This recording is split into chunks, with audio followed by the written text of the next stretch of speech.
Hello.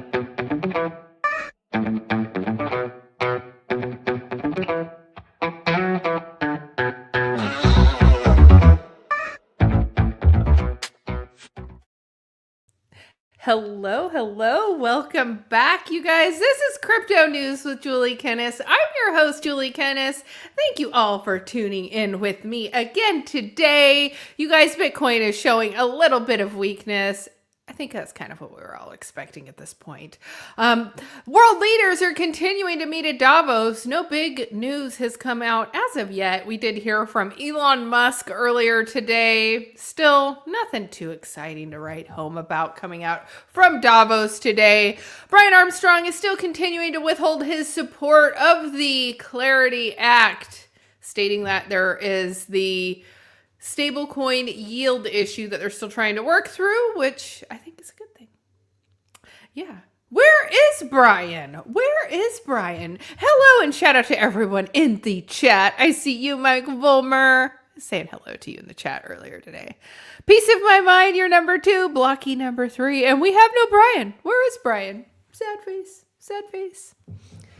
Oh, D-Pen is here. Yeah, I heard actually Gavin Newsom got blocked from attending Davos, which I think is amazing. So, and hello, I see some new friends here in the chat. So thanks for tuning in. I go live every day at 1 o'clock talking about all things crypto, some economic, some political stuff. I like to just get in the mix. Peace of my mind knows what's up. He said he's here. He's ready for the tea today. I don't have a whole lot of tea today, you guys. I could tell you some of my tea maybe towards the end of the show if you guys really want to know the tea, what's going on in my world. There's Brian. We were just looking for you. I like how he entered the chat with the word new scum. Yes, that is him. You know, as a California resident most of my life, we haven't had a lot of great governors here. There haven't been very many good governors. We recalled Gray Davis. We had the Arnold was actually, he has been my favorite. You want to know why? He's the only governor who has ever been elected into office and sent me a check back in the mail. He's the only politician who said, if you elect me, you will get money back. And we elected him and I got money back. So he kept his word. So you guys can hate on the governor all you want. I think he's kind of cool, though.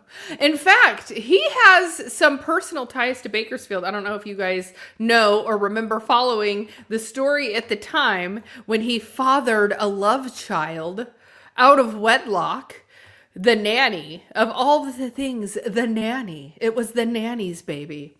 And it continued to be in his life and with around the wife and other kids and everything. But anyway, the nanny was from Bakersfield. And when I was mentoring high school students through the Energy and Utility Career Academy, I was out of Independence High in Bakersfield, and Arnold Schwarzenegger's son was going there at the time. He was on the swim team and stuff. I never actually saw him, though. I haven't actually seen him in person. But I am thinking about doing some more fun, Bakersfield local stuff. So I was going to go down to the Buck Owens Crystal Palace. You guys know we've talked about the Bakersfield sound on here before. We've played the song Streets of Bakersfield on here before. And so one of these days I'm going to go down to the Crystal Palace and I'm going to walk around and make some content out there because it was actually really cool. They built this music venue / museum to house all of the Bakersfield sound merchandise and stuff. Oh wait, let me put the comments up. And so fast forward not even 20 years later and they've closed the Crystal Palace down. And it's no longer in use. And it's actually kind of sad. They're trying to decide what to do with it. Buck Owens' family tried to sell it. They have not been successful at finding a purchaser. They have looked at potentially the city buying it. And then, Dwight Yoakam, they've talked about potentially Dwight Yoakam buying it because, he's kind of Bakersfield. But yeah, we had Merle Haggard, we had Buck Owens. We actually have some younger country artists that have been coming out. I think Joe Peters is one of the guys' names, and there's another one I know I'm blanking on it right now. But there's a couple of like newer, younger country artists that have come out of here. But anyway, I thought it would be fun to maybe go show some other stuff around town. Maybe do like a vlog. Do like a vlog. So, now tomorrow, you guys know we always do the Julie and Josie show. Julie and Joxie coming at you live on Friday. My scheduled time is supposed to be 10 a.m. As you guys know, I don't know if I'm on my 10 a.m.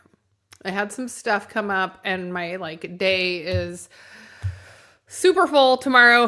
So I will try and be here. But then later tomorrow night, we're going to be together.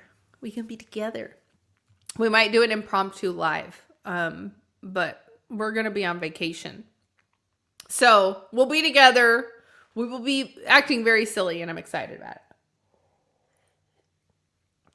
So, Mike Vollmer said that Arnold lives near him. He probably has a love shack here in Bakersfield, I would imagine. You think he still looks up his old housekeeper, like, go get your feather duster for me. Go clean this off over here. No, a little further. I'm just teasing you guys. It is so cliche. It is so cliche. It's really sad. It's really sad. Before I get into any more personal stories, we're going to go ahead and take a look at the charts.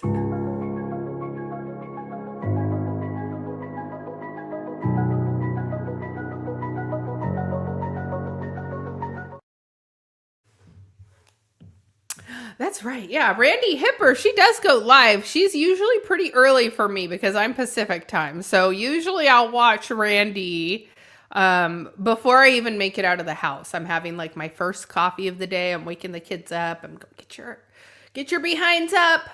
So yeah, Randy's usually pretty early for me, but yeah, 10 Pacific time. So I think that's 1. You're 10, 11, 12, 1. Yeah, I'm like, did I math right? I mathed right. Okay, guys, let's go ahead and take a look at Bitcoin. As you guys may have seen, heard, there are rumblings of Bitcoin and outflows and us. Oops, I'm not even on Bitcoin. Let's get back to Bitcoin. All right, so Bitcoin is showing a little bit of weakness here. We were hovering around the 90K range yesterday. We've seen a little bit of yesterday from Davos. We had this sell-off, and then we had this Trump came back on the tariff claim. So we did this nice little U-turn here, right back where we should have been, right?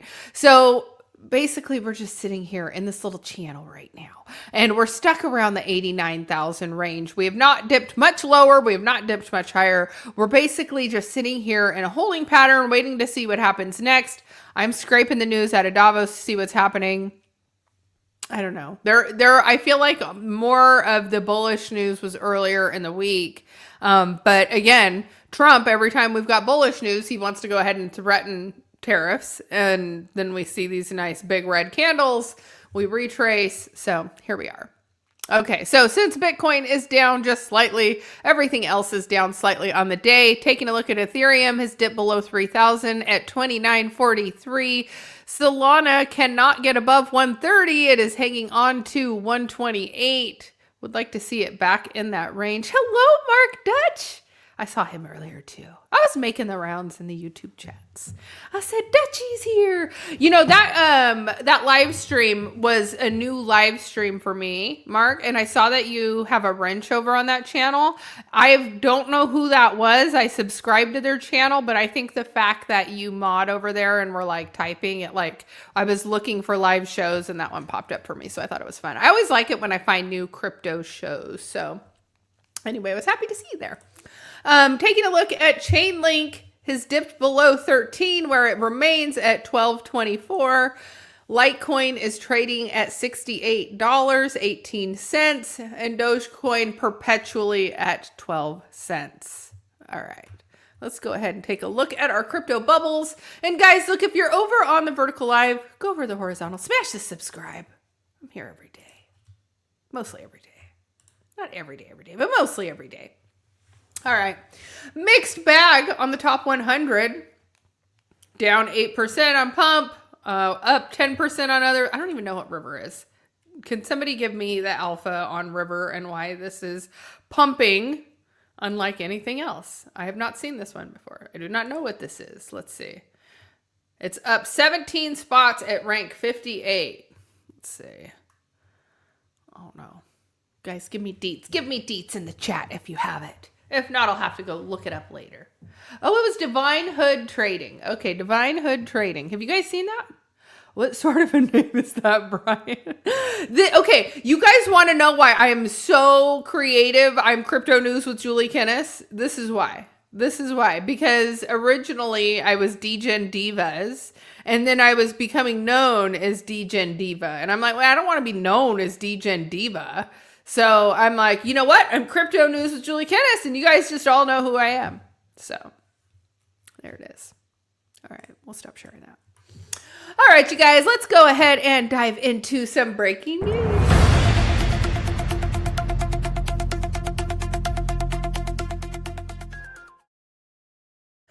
Okay, top stories coming out today. Lots of people talking about ex-Binance CEO, talking with probably a dozen governments about tokenization. So this is sort of the theme I'm getting out of Davos is they're tokenizing everything. Oh, look at Brian said, look at Mr. and Mrs. Degen. See, if only you didn't change your name. If only you didn't change your name. We could be Mr. and Mrs. Degen. So, yes, we're tokenizing everything. So, former Binance CEO Zhao said at the World Economic Forum in Davos that he is advising several governments on tokenized state assets. As you guys know, he was forced to step down from Binance. I don't know if it was forced to step down, but after he did his little stint in the pen, he was not able to return to Binance. He is now directing... I don't know if I want to say directing is the right word for it, but he's working with several governments on this. So he says with probably a dozen on tokenizing their assets. And speaking at the panel at the World Economic Forum in Davos, Switzerland on Thursday, Zhao said he had been engaged with several unnamed countries' governments as part of an effort to relate to tokenization. The former CEO said tokenization was a huge proven aspect of the crypto industry, along with exchanges and stablecoins. I'm talking with probably a dozen governments about tokenizing some of their assets because this way the government can actually realize the financial gains first and use that to develop those industries. So Zhao has worked directly with government officials in Kyrgyzstan? Is that Kyrgyzstan? As part of an effort to push the country's some-pegged stablecoin. The Pakistan Crypto Council, established on March 2025, named Zhao as an advisor. A Malaysian government official reportedly discussed a potential crypto regulatory framework with him in January of 25. At Davos, Zhao had highlighted difficulties with adopting crypto payments, noting that convergence between traditional payment methods and using digital assets. Payments is something that we have tried and not really conquered and have not really started in crypto, but we have tried and nobody really pays in crypto. So that's because retail is not here. That's because, piece of my mind, I'm not going to repeat what you just posted. Okay, speculation around his potential return. So I want to go back to this. So traditional finance rails and crypto finance rails, they're not communicating right now. And they're trying to figure out how you can integrate the two along with having proof of reserves, because that's really where I think the big issue is here is it's one thing to offer the crypto or to have these payment rails available, but to have the proof of reserves, I believe, is really the thing that Chainlink and Sergey were working on. And as CZ is saying, that it's kind of something that hasn't really come full circle yet, and to be able to use the payment rails. Again, I believe that this part here, we've tried, but nobody really pays in crypto. Well, you have made this an unfriendly crypto environment. So people who you have told for the last 10 years that crypto is a scam and now you're wanting to tokenize everything. Well, you've told everyone for the last 10 years that crypto is a scam and you've been putting people in jail and essentially making this industry inoperable. So they've had to go abroad. Innovation has moved abroad. And so now they're like going, well, we've kind of integrated this framework, but nobody's using it. Well, this is why. This is why. And still, even still, you watch the news and it's still so lukewarm on crypto. I still watch mainstream media every day. I will watch my local NBC News. I will put on CNN. I will put on Fox. And I feel like that is something that I have to do because a lot of people turn it off and they don't hear it. And if I don't hear what's going on in that echo chamber, I won't know what the majority of people who are consuming media are hearing. So, all right. So Zhao served 4 months in prison in 2024 as part of a deal with the U.S. authorities related to his failure to implement proper anti-money laundering programs at Binance. He resigned as CEO, and the felony charges in a plea agreement would likely have prevented him from assuming leadership role at the crypto exchange after his sentence. Here's what's funny to me is we're going to throw him in jail for not participating or not adhering to the anti-money laundering programs, but it literally says right here that he's helping them with the Pakistan Crypto Council. So let's just go right there and teach them all how to do crypto. Like, those aren't the people that, are those the people that we really want to enable to use crypto? I mean, to me, we should be, I don't know, maybe getting our own citizens on board rather than So we've pushed CZ away from Binance, and now what CZ is doing, he's just going to go teach all these other governments how to tokenize their future. I don't like it. Is this a thirsty chat today? It is Thirsty Thursday. I got the world's worst boss mode. I don't think I'm that bad of a boss, though. I'm probably not. My kids will tell you that I am very easygoing, but when I get mad at them, they get very scared because mom doesn't get mad very often. So when mom doesn't get mad and then mom gets mad, it's really scary. It's a scary place. Wick's wife, welcome to the chat, babe. I saw you come in here, and Derp has joined us. Welcome, Derp. Derp's the thing. Don't drop that dun-dun-dun. Drop that dun-dun-dun. Don't drop the dun-dun-dun. Oh, okay, so now look what you did. Hello, Black Hat team. Welcome. Derp made me sing, and I don't usually sing. All right, Tennessee City clears a path for crypto mining, data centers, and new zoning rules. And an ordinance amended by the city's zoning laws laid out by guidelines for where crypto miners could operate in the area and how loud operations could be.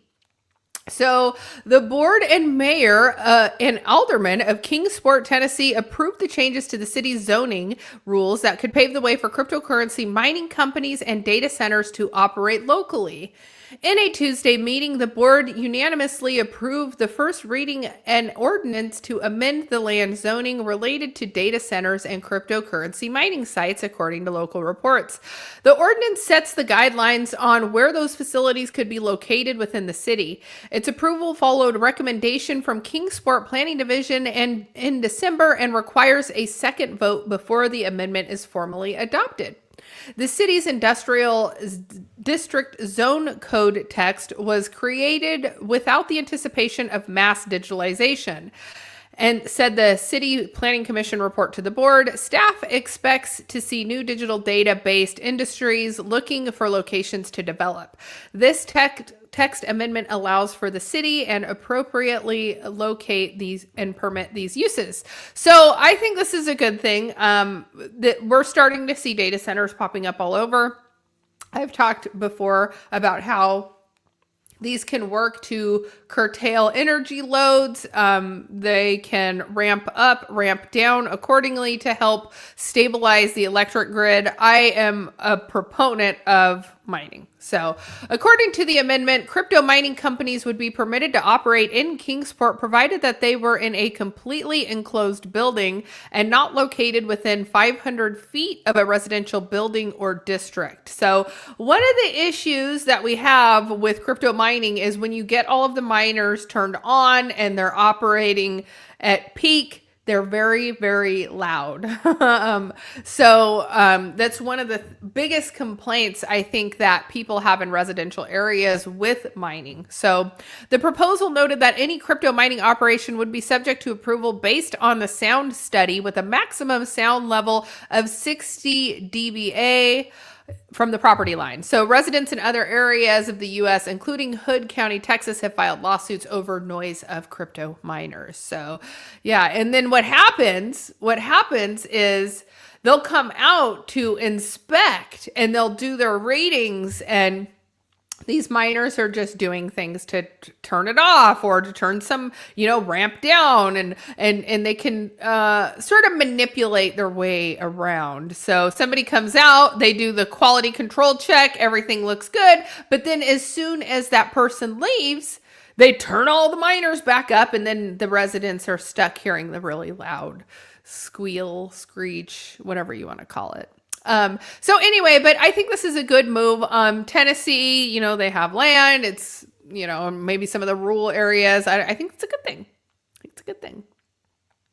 Just say no to miners. Yes, those miners are illegal. Just say no to them. Just say no to all of them. Just turn and run.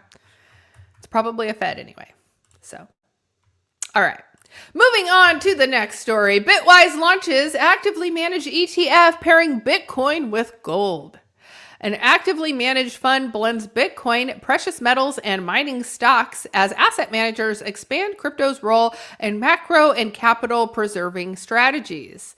Bitwise Asset Management has launched a new ETF designed to hedge against currency debasement, underscoring how digital assets are increasingly being incorporated into the broader macro investment strategies following the success of Bitcoin spot ETFs. On Thursday, Bitwise unveiled the Bitwise Currency Debasement ETF. Oh, I hate that. Which trades on the NYSE under the BPRO, the BPRO ticker. I don't like it. Okay, sometimes I like the ticker. World Liberty Finance. It's Wilfie. I'll call it Wilfie. It's Wilfie to me. I think it's cute. It sounds cute. It's like a little puppy dog. But the bro, it's too, I don't know. I don't like it. Okay. Actively managed fund seeks to address declining purchasing power of fiat currencies through a portfolio that includes Bitcoin and precious metals and mining equities. Unlike spot Bitcoin ETFs, BPRO allows discretionary allocation across crypto and commodities-linked assets. The structure appears aimed with wealth managers seeking Bitcoin exposure without committing to a single asset crypto product, particularly amid persistent inflation concerns. The fund remains a minimum allocation of 25% in gold at all times and carries an expense ratio of 0.96%. So I think it's a good thing, especially with gold going, I think, what are we trading at on gold right now? Are we like at 4,500 an ounce? Like, this is crazy, guys.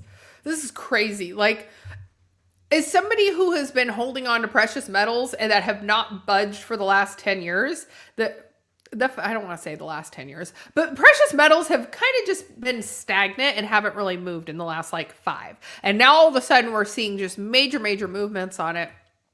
I'm excited about it, but debasement captures crypto's imagination and investment style. So fiat currency debasement, a gradual erosion of the purchasing power over time, has long been a foundational concern within the Bitcoin community. So you guys, I'm not even going to go into that because you guys all know how we feel about Bitcoin.